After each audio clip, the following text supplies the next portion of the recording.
Okay, we plan to look at some of the tough areas in quant part. So these are some terms that you might find difficult to grasp. Let's look at them one by one. So first is unit root. Unit root.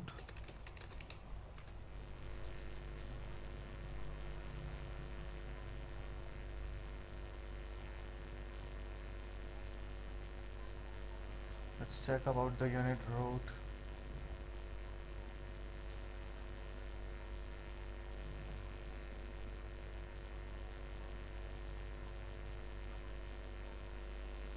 So the unit root implies that the value that you're going to get is based on the past values.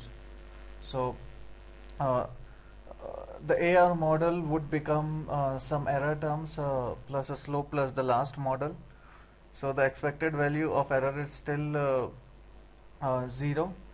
The mean reverting level for random walk is non-covariant stationary, and the techniques of first difference frequency to transform AR model with one-time lag into a covariant stationary model.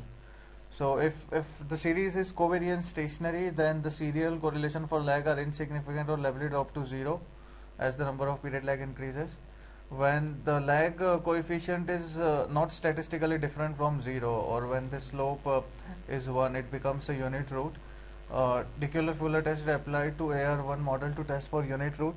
Before unit root is present, the model is not covariant stationary, and if this is the case, the independent variable must be transformed. So this is about the unit root.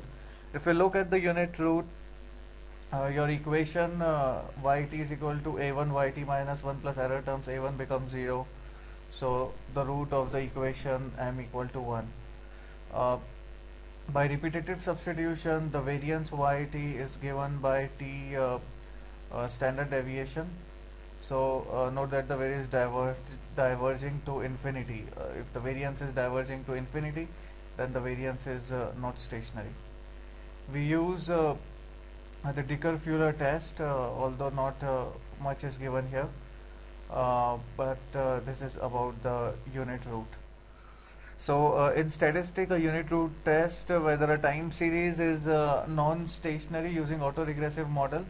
A well-known test valid in a sample is augmented Dicker-Fuller test. The optimal finite set was developed, and these tests use the existence of unit root as null hypothesis. So this is about the unit root part that you can get. The other part is co-integration. So the next part here is co-integration. So to test whether two series are co-integrated, we regress one time series on the other and examine the residuals for unit root using Dicker-Fuller or Engini-Grena test. If we reject the null hypothesis, the error terms of two series are covariant stationary and co-integrated. The regression results will be valid. So if two series are co-integrated, if two or more series are individually integrated in the time series sense, but some linear combination of them has a lower level of integration, then the series are said to be co-integrated. Common example of series is the first order with some co-integration vector exists to form a stationary linear combination. So for example, stock market index and the price of future move through the time, each roughly follow a random walk. Testing hypothesis that there is a statistically significant connection between two future prices could be done by testing the co-integration combination of series. If the combination has low order, this can signify equilibrium relationship. So the possible of co-integration must be taken into account when we choose a test of hypothesis concerning the relationship between two variables having unit root or integrated with first order. A usual procedure for testing hypothesis concerning relationship between covariance was OLS.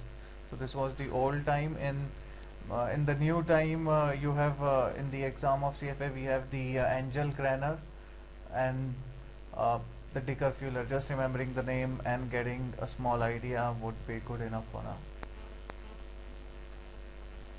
So again, the basic idea of the covariance stationary term. So Covariance stationary is that the covariance does not change over time. And so the unit root was that it should be it's something related to covariance stationary, and we would like to test the slope for 1. So this was about the unit root part. And the other part of the Durbin-Watson test, I think persistence level, this is something from the residual income methodology. Then we have arch 1 where the error terms are dependent on the past, and random walk uh, again which is seen. So these are some of the tough areas of quant that you will find.